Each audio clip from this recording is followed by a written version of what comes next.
Shalom Bapak Ibu Saudara yang dikasihi Tuhan. Shalom. Mari kita menyembah Tuhan, mari kita memuji Dia. Kita persiapkan tanah hati yang terbaik untuk Dia. Amin. Karena Dia layak menerima setiap pujian kita. Yes, Dia layak menerima setiap pengagungan kita. Amin. Terima kasih Tuhan Yesus. Kami sangat bersyukur Bapak, Engkau sungguh baik bagi kami Bapak. Engkau Allah yang luar biasa. Terima kasih Yesus.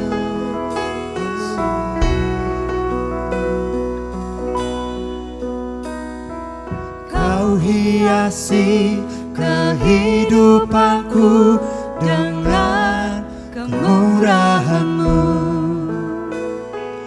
Kau rancangkan masa depanku penuh dengan harapan. Aku ada saat ini, semuanya karena kasih-Mu. Aku hidup hari ini, semua berkat kemurahan-Mu. Terima kasih Yesus, Engkau sangat baik, teramat baik bagiku.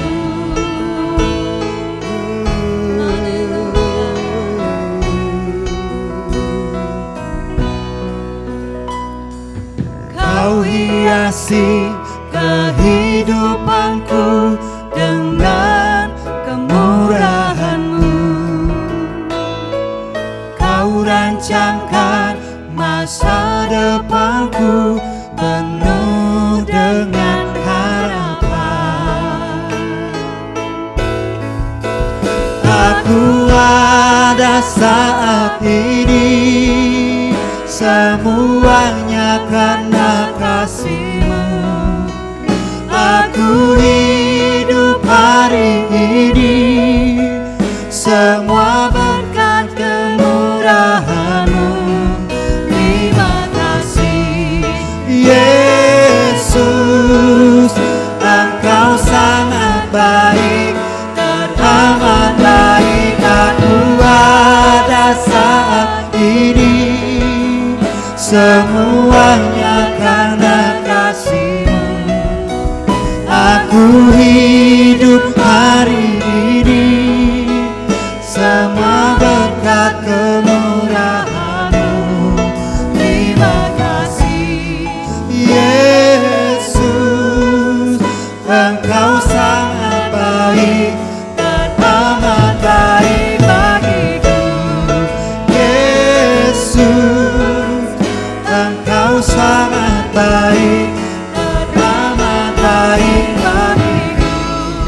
Yesus, Engkau sangat baik, teramat baik bagiku.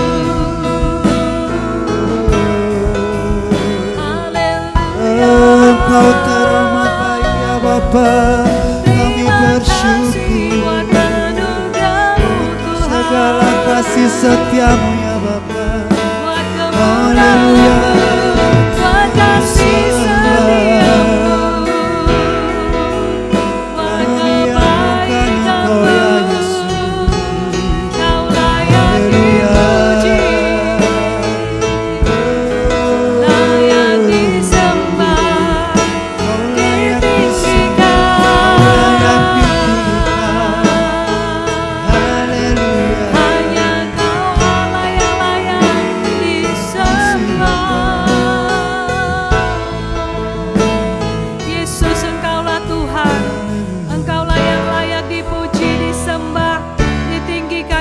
Bangsa kami, di atas kota kami, di atas negeri kami, di atas keluarga kami Tuhan. Hanya nama-Mu Yesus, Engkau yang kami sembah Tuhan.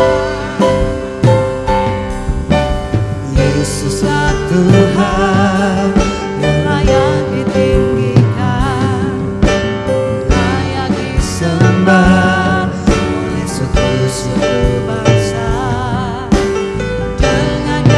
darahmu Kau telah tebus bangsaku. Genapi Tuhan firman-Mu atas negeriku. Kami serukan nama-Mu Yesus Tuhan. Yesuslah Tuhan yang layak ditinggikan, layak disembah oleh suku-suku bangsa. Dengan darah-Mu Kau telah tebus bangsaku. Genapi Tuhan firman-Mu atas negeriku. Hatiku rindu melihat kemuliaan-Mu. Hatiku rindu melihat curahan kuasa-Mu di tanah tercinta, negeriku Indonesia. Ku berdoa Indonesia, penuh kemuliaan-Mu Indonesia, bagi kemuliaan-Mu ya Allahku, nyatakan kemuliaan-Mu ya Allahku, nyatakan curahan kuasa-Mu di tanah tercinta, negeriku Indonesia. Ku berdoa Indonesia, penuh kemuliaan-Mu Indonesia, bagi kemuliaan-Mu. Hatiku rindu melihat kemuliaan-Mu.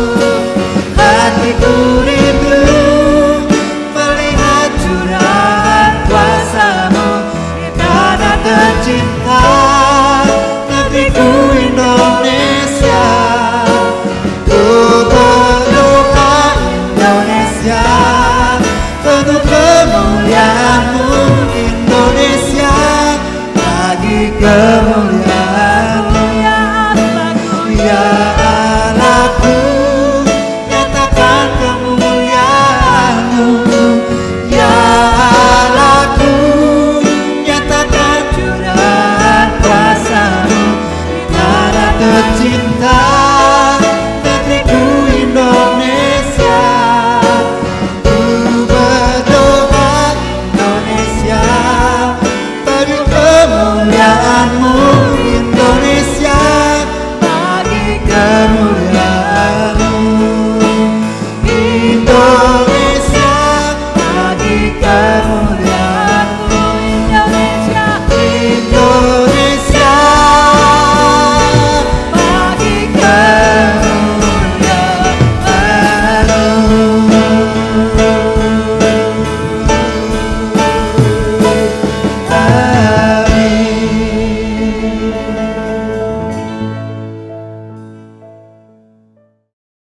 Mari kita datang pada Tuhan.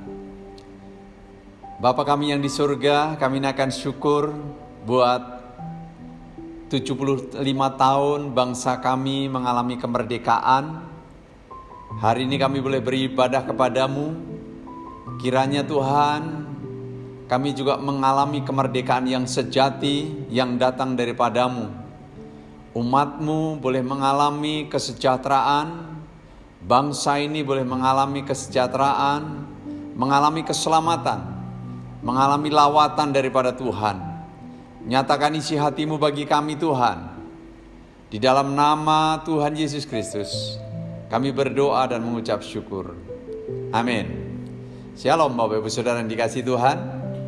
Kita memasuki di bulan yang luar biasa, yaitu bulan Agustus.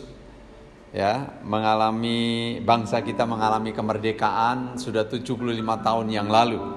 Dan kita sebagai warga negara, mari kita juga mengisi kemerdekaan. Ya, kali ini kebenaran firman Allah kita juga kasih judul kemerdekaan sejati. Saya akan bacakan dari Yohanes pasal yang ke-8 ayat yang ke-32.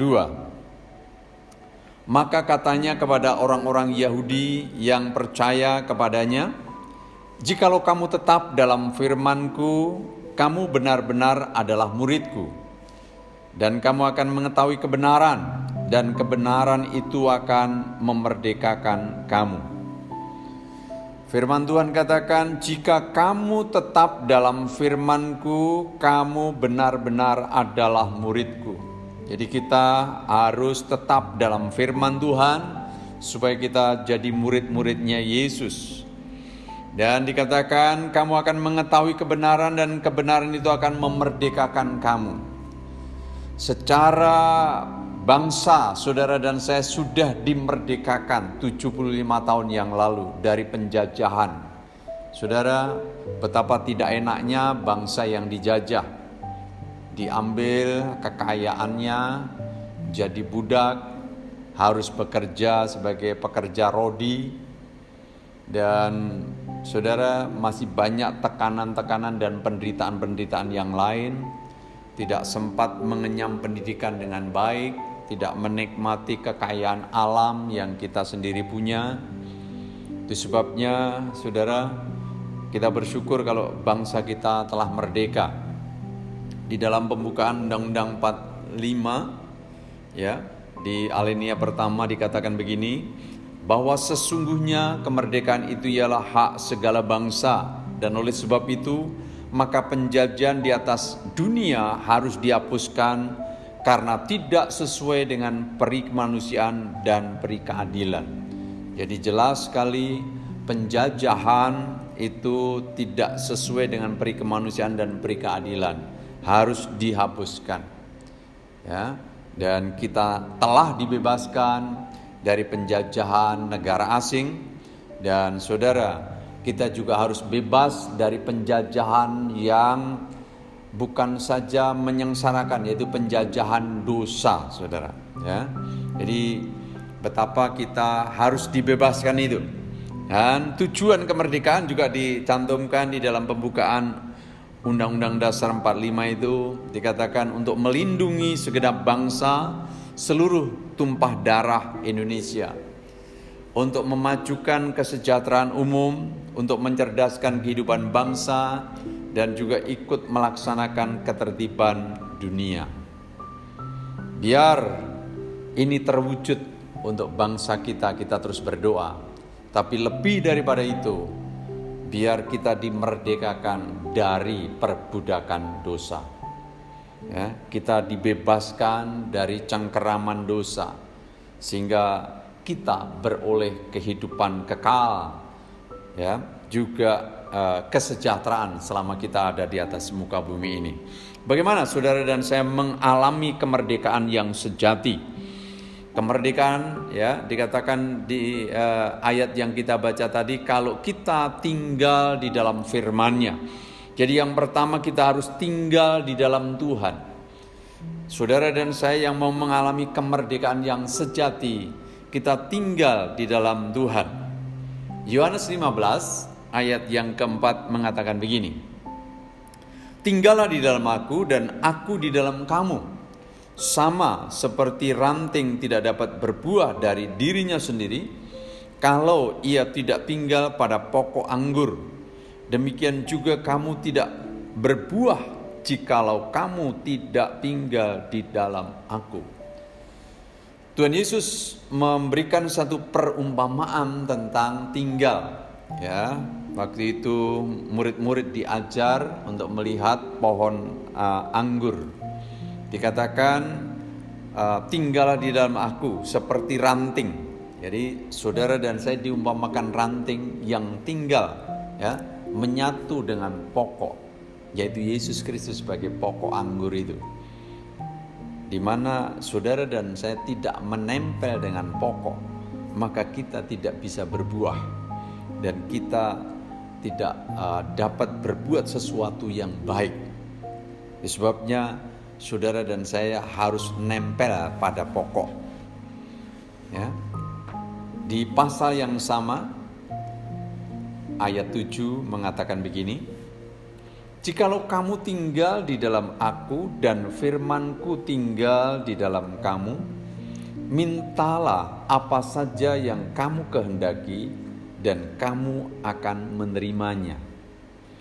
Jadi luar biasa, ketika saudara dan saya tinggal di dalam Yesus, tinggal bersama Yesus, tinggal dengan pokok anggur itu, yaitu Yesus Kristus, maka dikatakan saudara dan saya minta apa saja, permintaan kita akan dikabulkan.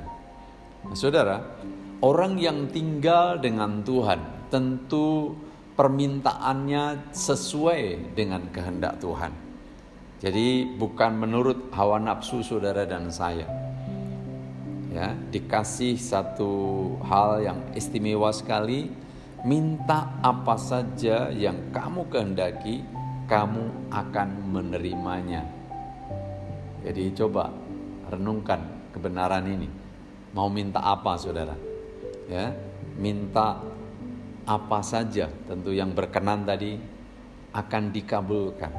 Ketika saudara dan saya tinggal, kita mengerti kehendak daripada Tuhan, maka luar biasa, anugerah demi anugerah menjadi bagian saudara dan saya. Bagaimana saudara dan saya tinggal?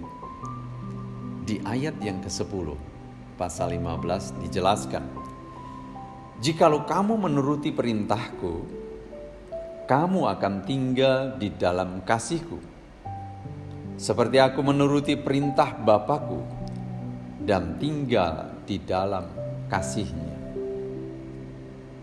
Ya. Bagaimana tinggal? Seperti saudara dan saya saat ini tinggal di ruangan ini, tinggal di ruangan ibadah ini. Ya, berarti yang ada di sini kita bersama-sama. Nah, bagaimana kita tinggal dengan Tuhan? Dikatakan saudara, kalau kita menuruti perintahnya. Jadi syaratnya untuk saudara dan saya tinggal bersama dengan Tuhan, saudara dan saya harus taat atas perintahnya, menuruti perintahnya. Ketika saudara dan saya menuruti perintahnya, kita tinggal bersama dengan Tuhan. Dan ketika kita tinggal bersama dengan Tuhan, kita akan berbuah lebat dan minta apa saja, permintaan kita dikabulkan. Jadi luar biasa rahasia tinggal di dalam Tuhan, saudara.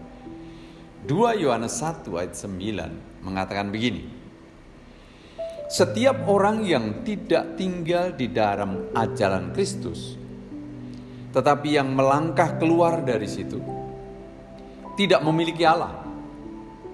Barang siapa tinggal di dalam ajaran itu, ia memiliki bapa maupun anak. Jadi sangat jelas juga di dalam 2 Yohanes di sini menjelaskan tentang tinggal. Tentang tinggal di sini dikatakan menuruti ajaran Kristus, menuruti kebenaran firman Allah. Dan ketika seseorang tidak menuruti, dia keluar, tidak memiliki Allah. Tetapi ketika kita menuruti ajaran Kristus itu, kita memiliki bapa dan juga memiliki anak. Kalau saudara dan saya memiliki bapa yang adalah sumber segala berkat, sumber segala anugerah, ya, memiliki Yesus sang penebus, maka saudara dan saya tidak kekurangan apa-apa. Mari saudara, kita tinggal di dalam Yesus, tinggal di dalam Tuhan. Dengan cara apa? Menuruti firman-Nya. Firman-Nya tidak berat, saudara. Ya, yang diperintahkan bagi saudara dan saya tidak berat. Kapan itu menjadi berat? Ketika saudara dan saya punya keinginan sendiri. Ego kita lah yang membuat kita merasa berat. Tetapi tidak ada perintah yang berat. Artinya saudara, ya, Tuhan tahu kekuatan kita. Dia akan menyuruh kita apa yang mampu kita lakukan. Mari kita tinggal di dalam Tuhan dan kita mengalami anugerah demi anugerah. Hal yang kedua dikatakan kita harus mengetahui kebenaran. Tinggal di dalam Tuhan dengan cara menuruti ajarannya, menuruti firman-Nya. Nah, saudara dan saya akan mengerti kebenaran. Penting sekali. Jangan sampai kita belajar firman, kita mengikuti ajaran firman Tuhan, tapi kita tidak mengerti, saudara. Kita tidak mengetahui kebenaran. Dikatakan di dalam Roma pasal yang kelima, ayat yang pertama, sebab itu kita yang dibenarkan karena iman, kita hidup dalam damai sejahtera dengan Allah oleh karena Tuhan kita Yesus Kristus. Tidak ada kebahagiaan lain kecuali saudara dan saya bisa hidup dekat dengan Allah, saudara. Bisa menghampiri tahta kasih karunia Allah dengan bebas, mengalami damai sejahtera. Itu karena karya Yesus di atas kayu salib. Itu sebabnya saudara, kita harus mengerti kebenaran ini. Saudara dan saya dibenarkan karena iman. Di pasal yang sama, pasal 5 ayat 8 dan 9 katakan begini. Akan tetapi Allah menunjukkan kasih-Nya kepada kita oleh karena Kristus telah mati untuk kita ketika kita masih berdosa. Lebih-lebih karena kita sekarang telah dibenarkan oleh darah-Nya, kita pasti akan diselamatkan dari murka Allah. Saudara, kita dibenarkan karena korban Yesus di atas kayu salib. Kita sudah dibenarkan, kita dimerdekakan dari dosa. Ya, luar biasa sekali, saudara. Kita mengalami keselamatan yang pasti. Barang siapa percaya dalam hati, mengaku dengan mulut bahwa Yesus Kristus adalah Tuhan dan Juru Selamat, saat itu juga, saudara, kita diselamatkan. Berapa banyak saudara yang dengar pesan firman Tuhan pada saat ini? Buka hatimu, ya, percaya dalam hati dan mengaku dengan mulut bahwa Yesus adalah Tuhan. Setiap kita membutuhkan Juru Selamat. Kita tidak bisa dengan usaha kita sendiri. Kita membutuhkan keselamatan yang daripada Tuhan. Di Yohanes 17 ayat 17 katakan, kuduskanlah mereka dalam kebenaran, firman-Mu adalah kebenaran. Jadi saudara, untuk kita yang sudah dibenarkan, kita juga harus ada di dalam kebenaran. Bagaimana saudara dan saya ada di dalam kebenaran, saudara? Saudara dan saya harus seturut firman Allah, cinta firman Allah, membaca firman Allah, merenungkan firman Allah, melakukan seturut dengan firman Allah. Maka saudara dan saya dikatakan dikuduskan di dalam kebenaran. Firman Allah itu adalah kebenaran. Saudara, Roma 6 ayat 17 sampai 18 katakan begini. Tetapi syukurlah kepada Allah, dahulu memang kamu hamba dosa, tetapi sekarang kamu dengan segenap hati telah mentaati pengajaran yang telah diteruskan kepadamu. Kamu telah dimerdekakan dari dosa dan menjadi hamba kebenaran. Ini luar biasa. Saudara dan saya yang sudah dibenarkan. Dulu ketika saudara dan saya masih berdosa, saudara dan saya adalah hamba dosa. Kita melakukan dosa, menuruti dosa, berarti jadi hamba dosa. Tetapi sesudah dimerdekakan oleh Yesus, oleh pengorbanannya di atas kayu salib, dikatakan saudara dan saya jadi hamba kebenaran. Jadi kita harus mengetahui kebenaran. Kita dibenarkan karena iman. Kita dibenarkan karena korban Yesus di atas kayu salib. Darahnya yang tercurah buat saudara dan saya. Saudara dan saya jadi benar karena anugerah semata-mata. Itu sebabnya saudara dan saya yang hidup sekarang, jangan lagi menghambakan diri kepada dosa, tetapi biarlah kita jadi hamba kebenaran. Ya, kebenaran ini yang telah memerdekakan saudara dan saya. Biar kita berjalan dari anugerah kepada anugerah, dari kemurahan kepada kemurahan. Nah, saudara, dikatakan tadi kita harus tinggal di dalam Tuhan dengan menuruti firman-Nya. Kita harus mengetahui kebenaran ya, kebenaran yang memerdekakan kita, kebenaran yang membebaskan kita, kebenaran yang membuat kita ngerti kehendak daripada Tuhan, dan kita akan mengalami kemerdekaan. Ya, kita akan mengalami kemerdekaan. Kolose pasal 2 ayat 13 sampai 14. Ya. Kolose 2 ayat 13 sampai 14 katakan begini. Kamu sudah mati secara rohani karena dosamu, dan karena kamu belum dibebaskan dari kuasa dirimu yang berdosa. Allah telah membuat kamu hidup bersama Kristus, dan Dia telah mengampuni semua dosa kita. Kita telah berutang sebab kita telah melanggar hukum-hukumnya.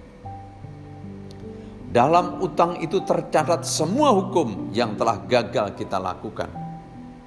Tetapi Ia telah menyelesaikan utang kita dan mengambil semua utang itu dan memakukannya pada kayu salib. Saudara, kalau saudara dan saya pernah utang uang, terus ditagih, gak enak kalau belum lunas. Ya. Jadi utang dosa bayarannya maut, saudara. Setiap saudara dan saya gagal melakukan perintah Tuhan, sesungguhnya saudara dan saya berutang. Ya. Tagihannya ya nanti maut dan penderitaan di dalam neraka. Tapi puji Tuhan, ada kabar sukacita bahwa saudara, kebenarannya memerdekakan kita. Amin. Di mana semua hutang dosa sudah dipakukan di atas kayu salib. Lunas, saudara. Semua utang masa lalu, utang kini, bahkan utang yang akan datang, saudara. Kok bisa utang lagi? Harusnya nggak utang lagi. Tetapi sangat mungkin kita dalam perjalanan ini jatuh dalam dosa. Ya, itu juga sudah dibayar oleh Yesus di atas kayu salib. Betapa bersyukurnya hidup kita, saudara, yang telah dilunaskan dari utang kita, di mana saudara dan saya banyak mengalami kegagalan demi kegagalan. Ya, terpuji nama Tuhan. Sebabnya, mari saudara, kita yang sudah dibebaskan, mengalami kemerdekaan ini, kita hidup untuk kebenaran, hidup untuk Kristus. Ya, jadi di dalam kita mengisi kemerdekaan ini juga, kemerdekaan hidup kita, jangan terus tinggal di dalam kebodohan. Ya, jelas tadi pembukaan UD 45, saudara, itu juga negara mau mengentaskan kita dari kebodohan. Karena kebodohan akhirnya identik juga dengan kemiskinan, saudara. Karena bodoh jadi miskin. Miskin dalam banyak hal. Ya, miskin rohani, miskin jasmani, ya, miskin pengetahuan. Ya. Mari ya, kita bertumbuh juga di dalam pengetahuan. Ya. Amsal pasal 4 ayat 13 bilang begini, berpeganglah pada didikan, janganlah melepaskannya, peliharalah dia, karena dialah hidupmu. Luar biasa. Ya. Amsal mengatakan berpegang pada pendidikan. Kita memberi diri untuk dididik, senang belajar, ya. Jangan melepaskan itu, karena dengan pendidikan itu akhirnya jadi hidupmu. Ketika saudara dan saya menjadi pandai, menjadi pintar, saudara, maka kehidupan kita juga akan semakin baik, ya. Sebabnya mari kita sendiri suka belajar, dan biar juga generasi berikutnya juga, ya, kita mendorong setiap anak-anak muda boleh belajar, menuntut ilmu semakin baik, semakin tinggi, supaya kita menikmati anugerah demi anugerah. Kitab Yesaya pasal 32 ayat yang ke-17 mengatakan begini, di mana ada kebenaran, di situ akan tumbuh damai sejahtera. Dan akibat kebenaran ialah ketenangan dan ketentraman untuk selama-lamanya. Mari kita hidup di dalam kebenaran. Ya, kebenaran itu memerdekakan. Kebenaran membawa kita hidup dalam damai sejahtera. Kebenaran membawa kita hidup dalam ketenangan. Kebenaran membawa kita hidup dalam ketentraman untuk selama-lamanya. Jadi kebenaran yaitu Yesus Kristus yang sudah membenarkan kita. Korbannya di atas kayu salib memerdekakan saudara dan saya. Saudara dan saya dianggap orang-orang benar. Dan firman Tuhan itu adalah kebenaran. Saudara dan saya butuh dituntun setiap hari dengan firman Allah. Kita harus makan firman Allah, makanan rohani kita, supaya apa? Makin hari kita makin mengalami pertumbuhan yang baik, mengalami damai sejahtera, mengalami ketenangan, mengalami ketentraman, mengalami anugerah demi anugerah, mengalami berkat-berkat yang melimpah. Yohanes 8 ayat 36 katakan, jadi apabila anak itu memerdekakan kamu, kamu pun benar-benar merdeka. Bangsa kita sudah merdeka, kita juga harus sungguh-sungguh merdeka. Merdeka dari apa? Merdeka dari perbudakan dosa, merdeka dari ikatan-ikatan yang membelenggu, merdeka dari kebodohan, merdeka dari kemiskinan. Mari kita bangkit untuk kemuliaan daripada Tuhan.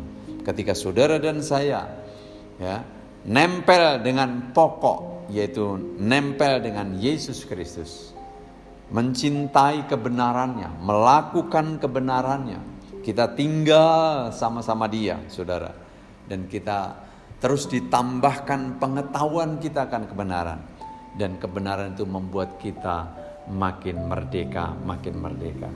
Dan saudara, betapa luar biasanya saudara dan saya yang sudah dimerdekakan.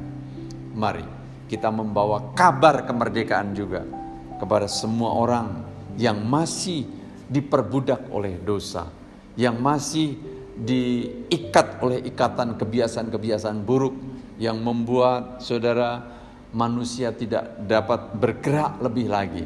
Dan Yesus Kristus, Sang Penebus itu, memerdekakan setiap orang yang mau percaya kepada Dia, siapapun dia.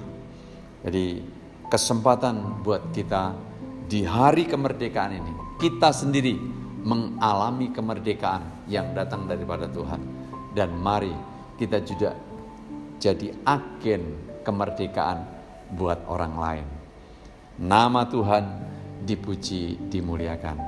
Mari kita bersyukur kepada Tuhan untuk kemerdekaan yang sejati yang telah Tuhan berikan buat saudara dan saya, ya, yang telah memerdekakan saudara dan saya, yang telah membebaskan dari utang-utang penghukuman. Saudara dan saya pasti akan diselamatkan ketika saudara dan saya telah mengaku Yesus Kristus adalah Tuhan. Terima kasih, kita bersyukur kepada Dia. Mari kita tundukkan kepala. Bapa, kami naikkan syukur kepadamu buat bangsa kami telah 75 tahun mengalami kemerdekaan. Terima kasih untuk pembangunan-pembangunan. Terima kasih untuk kesejahteraan yang semakin kami rasakan. Terima kasih untuk pendidikan yang semakin baik. Terima kasih Tuhan buat semua pertumbuhan ekonomi, politik, keamanan di bangsa kami, sehingga kami boleh hidup dalam keamanan yang baik. Kami bersyukur, kami memberkati bangsa kami memberkati pemerintahan kami, biar Tuhan semakin hari semakin baik. Lebih daripada itu Tuhan, kami berdoa buat keselamatan bangsa kami. Biar bangsa kami juga mengalami keselamatan yang kekal. Boleh percaya bahwa Yesus Kristus adalah Tuhan bagi semua orang yang percaya. Yesus Kristus adalah Tuhan dan Juru Selamat bagi bangsa Indonesia. Biar setiap lutut bertelut, setiap lidah mengaku bahwa Yesus Kristus adalah Tuhan. Jamah setiap hati bangsa ini, jamah setiap suku-suku bangsa boleh menerima Engkau sebagai Tuhan dan Juru Selamat. Kami berdoa untuk kesejahteraan bangsa, kesejahteraan kota, kesejahteraan umat-Mu Tuhan.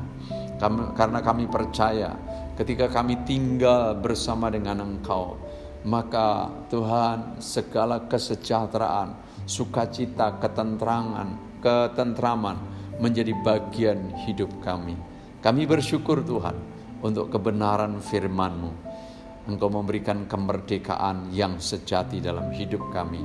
Dan biar kami mengisi kemerdekaan bangsa ini dengan kabar baik yang daripada-Mu, bahwa Engkau mengasihi semua orang, bahwa Engkau mau melawat Tuhan bangsa ini. Nama Tuhan dipuji, dimuliakan untuk selama-lamanya. Kedangkan tangan saudara, siap menerima berkat daripada Tuhan. Tuhan memberkati engkau dan melindungi engkau. Tuhan menyinari dengan wajah-Nya dan memberi engkau kasih karunia. Tuhan menghadapkan wajah-Nya dan memberi engkau damai sejahtera. Mari kita pulang membawa berkat yang melimpah-limpah dari Allah Bapa, kasih anugerah dari Yesus, dan persekutuan oleh kuat kuasa Roh Kudus akan menyertai kita sekalian, mulai saat ini dan seterusnya. Dalam nama Tuhan Yesus Kristus, kami sudah berdoa. Semua yang percaya katakan, amin. Tuhan kiranya memberkati kita semua. Bagi saudara yang tergerak untuk memberikan persembahan dapat ditransfer melalui rekening BCA GPDI Petra yaitu 877 005 2204. Terima kasih, Tuhan memberkati.